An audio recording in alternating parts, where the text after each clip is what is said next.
हमारे पास केमिस्ट्री का तीसरा वीडियो है ये। इसमें हम लोग पढ़ने वाले हैं अभिक्रिया वेग स्थिरांक की इकाई। तो अभिक्रिया वेग स्थिरांक की इकाई अर्थात अभिक्रिया वेग अभिक्रिया दर अभी हम लोग निकाले थे, उसकी क्या क्या इकाइयां हैं। तो याद कीजिए हम लोग किस प्रकार से निकाले थे इकाई। अभी हम लोग के पास एक रिएक्शन है, मान के चलिए ए, और इससे एक बी बन रहा है। यहाँ पर ए जो है हमारे पास अभिकारक है और बी हमारे पास उत्पाद है। इसका हम लोग दर कैसे लिखेंगे? इसका हम लोग दर लिखेंगे दर बराबर या फिर दर समानुपाती होगा किसके? मोलर सांद्रण अभिकारक के, माने ए के। तो चलिए देखते हैं आगे। यहाँ पर हमारे पास है, इसको हल करेंगे तो दर बराबर ये हो जाएगा के और ये हो जाएगा ए, और यहाँ से हो जाएगा हमारे पास, ठीक, यहाँ से हो जाएगा मोलर सांद्रण एन। चलिए एन कहाँ से एन आया? जैसे कि हमने पहले बात किए थे, कैसे बात किए थे हम लोग कि अगर ए और बी दो अभिकारक है, ये हमको सी दे रहा है, तो इसका हम लोग दर कैसे लिखेंगे? दर लिखेंगे हम लोग जो है ए इसके घात ए, और ये हो जाएगा बी इसका घात ये एक्स और ये वाई। पहले की वीडियो में आपको याद होगा ये हमारे पास दर था, ये हमारे पास के था, और x plus Y is equal to N था।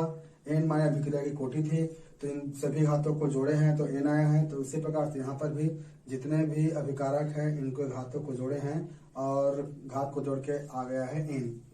तो ठीक है, यहाँ से एन आया है। देखिए एक बार फिर से, ये हमारे पास दर है, दर बराबर के है, और ये हम लोग ने पिछले के वीडियो में सीखे थे। उसके बाद ये हमारे पास एक्स मतलब अभिकारक का मोलर सांद्रण गुणा अभिकारकों का मोलर सांद्रण के गुणनफल के समानुपाती होता था। तो ये हुआ था हमारे पास एक्स प्लस वाई। ये स्टोइकियोमेट्रिक गुणांक नहीं है, ये वैज्ञानिकों द्वारा परिकलन मान है एक्स प्लस वाई, और इन दोनों का योग होगा हमारे पास N. X plus Y equal to N. चलिए देखते हैं। तो ये एन आ गया, यहीं से मैं इसको मिटा देता हूं।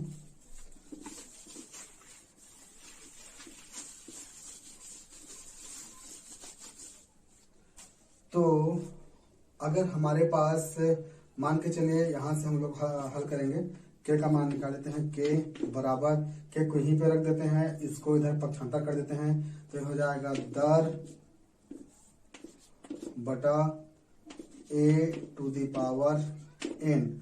अब इसी को हम लोग जो है बदल बदल के स्थिरांक की इकाइयां निकालेंगे, के की इकाई निकालेंगे। तो सबसे पहले हम लोग के की इकाई निकाल रहे हैं शून्य कोटि अभिक्रिया के लिए, ठीक है। के की इकाई निकालें शून्य कोटि अभिक्रिया के लिए। अब यहाँ पर मैं आपको बता दूं कुछ चीजें, उसके बाद हम लोग आगे निकालेंगे। दर बराबर क्या होगा? तो दर बराबर क्या होगा मैं ये नहीं रटवाऊंगा, बिल्कुल मैं समझाऊंगा। तो सबसे पहले जब हम लोग इस चैप्टर को स्टार्ट किए थे तो हम लोग ने निकाला था दर, कैसे निकाला था? दर इज इक्वल टू माइनस का डी, और ये है अभिकारक, ऐसा करके था, बटा डी टी। तो देखिए दर कैसे निकालेंगे। दर बराबर ये है मोलर सांद्रण ए, यानी सांद्रता, ठीक है जी। ये डी तो एक तात्क्षणिक औसत दर था, तो ये सांद्रण ए है, यानी ये हो जाएगा, ले देखिए सांद्रता, तो सांद्रता हो गया, और टी क्या है? समय। टी बराबर समय। तो इस हिसाब से दर बराबर क्या हो जाएगा? सांद्रता बटे समय। रटना वटना नहीं है, डी बराबर सांद्रता बटा समय। चलिए ये बात समझ में आ गया होगा। फिर से मैंने कहा दर बराबर सांद्रता बटे समय। दर बराबर यहां से आ गया सांद्रता। सांद्रता क्यों? क्योंकि ए का मोलर सांद्रण है, और बटा समय, ये आ गया हमारे पास समय। अच्छा, ये देखते हैं, बटा है माने भागित दे देते हैं, और ये हमारे पास क्या लिखा है? ये 1/a है, सॉरी, भागित ए है, मतलब सांद्रण है। ले देखिए सांद्रता है, सांद्रता घात है। देखिए दर भागित ए, दर भागित ए माने सांद्रता। मैं इसकी इकाई निकाल रहा हूँ, इसके इकाई निकालना है तो हमको इसको ऐसा लिखना पड़ेगा, इसको ऐसा अपनाना पड़ेगा। तो देखते हैं, देखिए फिर से एक बार, दर है दर भागित मोलर सांद्रण ए, दर माने सांद्रता बटे समय, दर माने सांद्रता बटे समय। ए ये खुद एक सांद्रता है, जैसे कि यहाँ पर ए था सांद्रता था, तो वैसी हो गया सांद्रता, इसके घात एन। तो इसी को हम लोग ध्यान में रख के सभी चीज को हल करेंगे। तो यहाँ से इसके साथ लेंगे तो इसके साथ ले लीजिए, बाकी मैं सबको मिटाऊंगा और इतना लाइन को मैं ऊपर में लिखूंगा और मैं हल करूंगा। तो ठीक है, आप बिल्कुल इसके साथ ले सकते हैं। ठीक, तो मैंने ये चीज जो है ऊपर में लिख दिया है और ये है भागित, इस भागित को मल्टीप्लाई में चेंज कर देंगे, मल्टीप्लाई में चेंज हो गया और ये जो है पूरा राशि बटा में आ जाता है। ये आपको पता होना चाहिए कि ये राशि पूरा पूरा बटा में आ जाएगा। तो ये हो जाएगा सांद्रता बटे 1 था तो 1 बटा सांद्रता हो जाएगा, ये सांद्रता और इसका घात था n और इसका घात हो गया n। चलिए इसके बाद देखते हैं हम लोग इसी चीज को आगे बढ़ाएंगे और हम लोग शून्य कोटि अभिक्रिया, प्रथम कोटि अभिक्रिया, द्वितीय कोटि और तृतीय कोटि अभिक्रिया के लिए इकाई लिखेंगे। इकाई माने के का मान लिखेंगे। तो सबसे पहले हम लोग लिखते हैं शून्य कोटि अभिक्रिया के लिए। तो यहाँ से हेडिंग डाल देते हैं शून्य कोटि अभिक्रिया हेतु। तो चलिए देखते हैं सांद्रता का हो जाएगा सांद्रता बटा समय का हो जाएगा समय गुणा 1 बटा सांद्रता का हो जाएगा सांद्रता और n बराबर 0। क्यों 0? क्योंकि शून्य कोटि अभिक्रिया होगा। शून्य कोटि अभिक्रिया में n बराबर 0 तो x और y का मान कितना होगा? 0 होगा। उनका योग 0 होगा, वही शून्य कोटि का अभिक्रिया कहलाएगा। तो यहाँ पर हो रहा है x और y का मान 0। तो किसी भी संख्या में यानी x to the power 0 is equal to 1, किसी भी संख्या में 0 घात होता है तो उसकी वैल्यू 1 के बराबर होती है, यानी इसकी वैल्यू हो जाएगी 1। देखिए नीचे मैं लिख रहा हूँ, ये हो जाएगा हमारे पास सांद्रता बटा समय और ये हो जाएगा 1। तो इतना अब इसकी इकाई क्या होगी? इसकी वही इसकी जो भी इकाई होगी वो शून्य कोटि अभिक्रिया की इकाई होगी। चलिए देखते हैं। तो सांद्रता की इकाई क्या होती है? सांद्रता की इकाई होती है मोल बटा लीटर। सांद्रता की इकाई होती है मोल बटा लीटर। समय है, समय की इकाई होगी सेकंड। तो चलिए इसको आगे हल करते हैं और इसका हो जाएगा हमारे पास मोल लीटर जो है नीचे में ऊपर जाएगा तो इनवर्स और सेकंड ऊपर जाएगा तो इनवर्स। तो ये ऊपर जाके इनवर्स क्यों हुआ समझ में आ गया होगा, नहीं आया हो तो मैं यहाँ से छोटा सा एक बार बता देता हूँ। अगर हमारे पास a to the power n है तो ये 1 बटा 1 घात माइनस m हो जाता है। a to the power m है तो 1 बटा 1 घात माइनस m हो जाएगा। और इसका उल्टा भी पॉसिबल है, अगर हमारे पास a to the power minus m है तो ऊपर जाके वो m हो जाएगा। माने जो संख्या नीचे में रहेगी वो संख्या ऊपर जाएगी तो वो संख्या इनवर्स में हो जाती है, माइनस में हो जाती है, उसकी घात माइनस में हो जाती है। यहाँ पर देखिए ये है सेकंड के घात 1 है तो भी ऊपर जाएगा तो माइनस 1 हो जाएगा। अगर यहाँ पर 2 होता तो ऊपर जाकर वो माइनस 2 हो जाता। आगे ऐसे वीडियो आने वाले हैं और ऐसा टॉपिक आने वाले हैं। तो यहाँ से एक बार स्क्रीनशॉट कर लीजिए और फिर हम लोग शून्य कोटि यहाँ तक हो गया। शून्य कोटि के लिए ये हमारे पास वेग स्थिरांक है, शून्य कोटि के लिए इकाई है। तो इसे हम लोग प्रथम कोटि के लिए भी इकाई रखेंगे और आगे इसी को हम हल करने वाले हैं। तो इसको इसके साथ लेना है, इसके साथ ले लीजिए।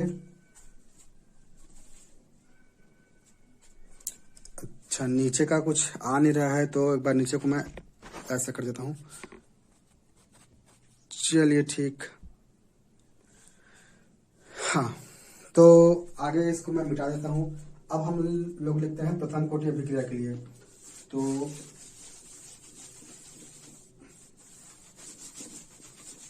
यहां से लिख लेते हैं प्रथम कोटि अभिक्रिया के लिए। प्रथम कोटि अभिक्रिया के लिए क्या होगा? देखिए इकाई, तो यहाँ पर जो है 0 नहीं रहेगा, अभी 1 रहेगा। अब देखते हैं इसकी इकाई क्या होगी। सांद्रता का होता है, यहाँ से सांद्रता का घात 1 है यानी सांद्रता हो जाएगा, सांद्रता कट जाएगा और ये बच जाएगा 1 बटा समय। तो चलिए देखते हैं समय की इकाई क्या होती है? सेकंड होती है, 1 बटा सेकंड और सेकंड घात 1 है, ऊपर जाएगा तो सेकंड इनवर्स। तो सिंपल से बात एक ही शब्द में है। प्रथम कोटि अभिक्रिया के लिए जो इकाई होती है वो क्या होती है? समय सेकंड इनवर्स। तो जहां पर भी एक्स इनवर्स लिखा रहेगा तो वहां पर समझना कि वो कौन सी कोटि की अभिक्रिया होगी, वो प्रथम कोटि की अभिक्रिया होगी। चलिए अब हम लोग देखते हैं द्वितीय कोटि के लिए अभिक्रिया। तो इसको मैं मिटा देता हूँ फिर से। ये हमारे पास सांद्रता रहेगा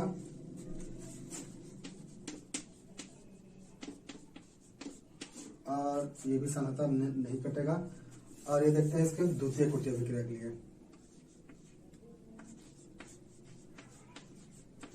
तो द्वितीय कोटि की अभिक्रिया होगी अर्थात घातों का योग 2 होना चाहिए। तो घातों का योग 2 होगा, घातों का योग 2 होना चाहिए। तो यहाँ पर घातों का योग 2 होगा और ये हमारे पास आ गया 2। तो यहाँ पर 2 मतलब सांद्रता गुणित सांद्रता है। 2 माने सांद्रता गुणित सांद्रता है। तो एक सांद्रता से एक सांद्रता कट जाएगा और हमारे पास क्या बचेगा, 1 बटा समय, और यहाँ से आ जाएगा 1 का मल्टीप्लाई 1 से हो जाएगा, और यहाँ से सब का बटा सांद्रता। सांद्रता इतना तो मैथ से आता ही होगा आप लोग को। अब देखते हैं इसकी इकाई हम लोग, समय का होता है सेकेंड, तो 1 बटा सेकेंड हो जाएगा। सांद्रता का होता है मोल पर लीटर, ठीक है। सांद्रता क्या होता है, मोल पर लीटर। तो यहाँ से ये सांद्रता नीचे में है, 1 के नीचे में है, तो इसका हो जाएगा मोल, और नीचे में अगर लीटर लिखना होगा तो ये बटा के नीचे में बटा है, इसलिए ऊपर चला जाएगा। तो मोल पर लीटर इस प्रकार से लिखाएगा। इसको और आगे हम लोग हल कर देते हैं। एक मिनट, दिख रहा है कि दिख रहा है जिसको, ठीक बिल्कुल दिख रहा है, एक भी नहीं कटा है। तो ये हो जाएगा हमारे पास 1 का हो जाएगा 1, और ये हो जाएगा सेकेंड, ऊपर जाएगा तो लीटर तो है ही, तो ये हो गया लीटर, ये हो जाएगा सेकेंड इनवर्स, और ये हो गया मोल इनवर्स, माने माइनस का 1, ये माइनस का 1 है, ध्यान दीजिए। इस हिसाब से ये जो इकाई है, ये है द्वितीय कोटि अभिक्रिया के लिए इकाई। अब हम लोग एक बात करेंगे तृतीय कोटि अभिक्रिया के लिए इकाई, उसके बाद बताऊंगा कि क्वेश्चन कैसे आता है एग्जाम में। तो इसको जल्दी से लिख लीजिए और आगे हम लोग सॉल्व करते हैं। ठीक थी, तो इतना हम लोग पढ़े हैं, और ये बताना है कि समझ में आ रहा है कि नहीं आ रहा है। और जो भी समझ में नहीं आएगा तो ग्रुप तो है हमारे लिए, ग्रुप में जो है मैसेज कर देना कि क्या समझ में नहीं आ रहा है, और अच्छे से पढ़ाई करना, नोट्स बनाना, और ऐसे धीरे धीरे हम लोग पूरा के पूरा हो सके जितना भी चैप्टर होगा कंप्लीट करने की कोशिश करेंगे। और स्कूल खुलेगा तो खैर स्कूल में ही पढ़ाई होगा। तो द्वितीय कोटि अभिक्रिया तक हो गया था। अब हम लोग बात करते हैं तृतीय कोटि अभिक्रिया तक। तो यहाँ से हेडिंग डाल देते हैं तृतीय कोटि अभिक्रिया। तो यहाँ पर घात हो जाएगा 3। देखिए ये पार्ट थोड़ा सा मैथमेटिकली है, गणितीय है, थोड़ा बहुत गणित आना चाहिए। जब तक गणित नहीं आएगा तब तक ये चीज समझ में नहीं आएगा। तो हम लोग बात करते हैं सांद्रता बटा समय गुणा 1 बटा सांद्रता घात 3। तो इसका क्या होगा, इमेजिंग के लिए यहाँ पर 3 सांद्रता है, यहाँ पर 1 सांद्रता है, सांद्रता से यहाँ पर सांद्रता कट जाएगा तो यहाँ पर बच जाएगा 2 सांद्रता। ठीक, फिर से समझ में नहीं आया, यहाँ पर हमारे पास 3 था, यहाँ पर 1 था, यहाँ पर 3 से 1 कट गया तो ये बच जाएगा 2। अब इसको मैं यहाँ से समझा के दिखाता हूँ। ये हो जाएगा हमारे पास 1 बटा, ये हो जाएगा हमारे पास समय और गुणा सांद्रता के घात 2। तो सांद्रता बराबर क्या होता है, 1 बटा समय का हो जाएगा एस, सांद्रता क्या होता है जी, मोल पर लीटर। अभी लिखवाया था, इससे पहले मैं यहाँ पे लिखा था मोल पर लीटर पूरे का वर्ग। इसका मतलब आगे हम लोग कैसे हल करेंगे, 1 का हो जाएगा 1 बटा, ऊपर में 1 रहेगा उसकी वैल्यू होती है, नीचे में 1 रहेगा तो उसकी वैल्यू नहीं होती है। इसे को हटाने की कोशिश मत करना।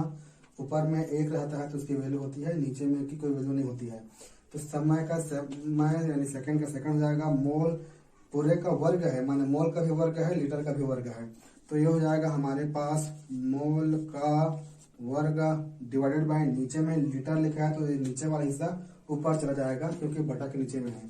तो लीटर एल के घात 2 हो जाएगा, यानी मोल के घात 2 और एल के घात 2, दोनों घात 2 हो जाएगा। इस प्रकार से इसको हम लोग आगे हल करते हैं। तो ये हो जाएगा लीटर का वर्ग, ये हो जाएगा सेकेंड इनवर्स, ये हो जाएगा मोल इनवर्स, सॉरी इनवर्स नहीं है, घात 2 माइनस में। तो ये जो इकाई है ये हमारे पास तृतीय कोटि अभिक्रिया की इकाई है। तो यदि नहीं समझ में आया होगा तो एक बार पीछे से वीडियो को रिवाइंड कर लीजिए, एक बार देख लीजिए, और मेरे ख्याल से समझ में आ गया होगा, उतना भी टफ भाषा है नहीं है। तो चलिए देखते हैं सांद्रता, यहाँ पर 3 था तो 3 में से 1 कट गया तो 2 बचा, उसके बाद 1 बटा समय गुणित सांद्रता घात 2 हो गया। सांद्रता को मैंने यहाँ पर चेंज कर दिया मोल बटा लीटर लिख दिया, मोल की घात 2, लीटर की घात 2, मोल की घात 2 हो गया, मोल की घात 2, लीटर की घात हो गया यहाँ पर 2, और लीटर इनवर्स ये हो गया समय इनवर्स, ऊपर जाएगा तो यहाँ पर कोई इनवर्स नहीं लगेगा, माइनस में नहीं लगेगा। क्यों माइनस में नहीं लगेगा? क्योंकि यहाँ पर ये ऊपर का ऊपर ही है। तो ये हो गया समय, इसका घात -1, और मोल जो है -2 में है, ऊपर जाएगा तो -2 हो जाएगा। तो ये जो इकाई है हमारे पास द्वितीय कोटि के लिए इकाई है। अब देखिए नीचे में जो कुछ क्वेश्चन आ रहा है, इन क्वेश्चनों का आंसर, ये ऐसे क्वेश्चन आता है हमारे पास एग्जाम में, तो इन क्वेश्चन को बारी बारी से हम लोग हल करते हैं। और ये वीडियो यहीं पर थोड़ा सा खत्म करेंगे, उसके बाद जस्ट दूसरा वीडियो बनाऊंगा मैं। तो ये हमारे पास सबसे पहला क्वेश्चन है, देखिए ये पहला क्वेश्चन का आंसर। चलिए ये हमारे पास क्वेश्चन है, तो इसको हमको बताना है कि ये कौन सी कोटि की अभिक्रिया है। तो इसकी इकाई को देखते हैं हम लोग, इकाई आखिर में होता है, ये लिखा है लीटर, मोल, इनवर्स, सेकेंड इनवर्स। याद कीजिए हमारे पास जो तीनों चारों रिएक्शन थे, शून्य कोटि, प्रथम कोटि और द्वितीय कोटि और तृतीय कोटि, तो इसमें किसकी इकाई थी? लीटर, मोल, इनवर्स, सेकेंड इनवर्स। इसी को देख के हमको बताना है कि ये कौन सी कोटि की अभिक्रिया है। तो जी हाँ बिल्कुल, ये जो हमारे पास द्वितीय कोटि की अभिक्रिया में इस प्रकार से था। तो ये जो अभिक्रिया है, यानी ये अभिक्रिया का जो भी आंसर आया होगा, ये कौन सी अभिक्रिया होगा? वो अभिक्रिया होगा सेकेंड ऑर्डर रिएक्शन, माने द्वितीय कोटि अभिक्रिया। ठीक है जी, ये द्वितीय कोटि अभिक्रिया है।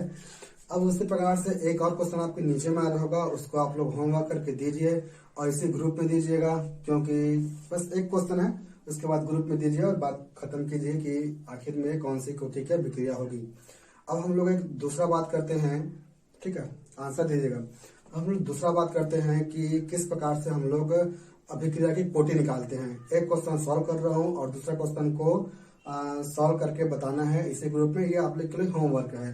तो दो क्वेश्चन आपके नीचे में दिख रहा होगा और उसमें हमको बताना है कि ये कौन सी कोटि है। ठीक है, इसकी कोटि क्या है। चलिए, तो ये क्वेश्चन था हमारे नीचे में और इसको मैं सॉल्व करता हूँ, उसके बाद जो ऊपर में आ रहा होगा क्वेश्चन उसको आप लोग सॉल्व कीजिएगा। तो अभिक्रिया की कोटि हम लोग कैसे निकालते हैं? अभिकारकों के साधारण है, इन अभिकारकों के साधारण के घातीय, यहाँ पर प्रश्न होगा, अभिकारकों के जो साधारण है उनके घातों का योग करेंगे तो जो आंसर आएगा वो अभिक्रिया की कोटि होगी। तो ये -1 है।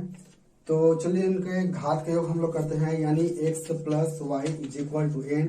x बराबर हमारे पास 3/2 धन ये हो जाएगा हमारे पास -1 = कितना होगा। तो ये जो भी आंसर आएगा वो आंसर हमारे पास उस अभिक्रिया की कोटि कहलाएगी। तो चलिए इसको हल करते हैं। ये धन और ऋण जाएगा, ऋण आपस में, तो इसको मैं लिख देता हूँ ऋण और 1/1। ठीक है जी, देखिएगा फिर से 3/2 का 3/2, -1 का -1 हो गया। अब इसको हम लोग लघुत्तम निकालते हैं, तो ये हो जाएगा 3 - 2/2 = 1/2। 1/2 माने ये आधा, तो ये अर्ध कोटि का अभिक्रिया हो जाएगा। इसको हम लोग कहेंगे अर्ध कोटि अभिक्रिया, अर्ध कोटि रिएक्शन यानी अर्ध कोटि अभिक्रिया। तो जैसे मैंने इसको सॉल्व किया था वैसे जो ऊपर में क्वेश्चन आपको दिखाई दिया उस समय उसको आपको सॉल्व करके होमवर्क करके भेजना है। और फिर हम लोग कल पढ़ने वाले हैं, हम लोग कल पढ़ेंगे या फिर अगला जो वीडियो बनेगा वो बनेगा शून्य कोटि अभिक्रिया के लिए समाकलित वेग समीकरण। फिर से शून्य कोटि अभिक्रिया के लिए समाकलित वेग समीकरण, उसका भी हम लोग पढ़ेंगे। तो जो भी प्रॉब्लम रहेगा, जो भी समस्या रहेगा, उसको आप ग्रुप में जरूर भेजिएगा, जरूर एक बार पूछिएगा और समझ में नहीं आएगा तो उसको बिल्कुल पूछ सकते हैं। और हम लोग इस वीडियो को यहीं पर खत्म करते हैं और रिप्लाई दीजिए कि बढ़िया बना, अच्छा लगा, या फिर कुछ सुधार की आवश्यकता होगी तो उसको भी थोड़ा सा बताइएगा। संकोच मत कीजिएगा, ये पढ़ाई आप लोग के लिए ही है, इसलिए संकोच बिल्कुल ना करेंगे। ठीक है।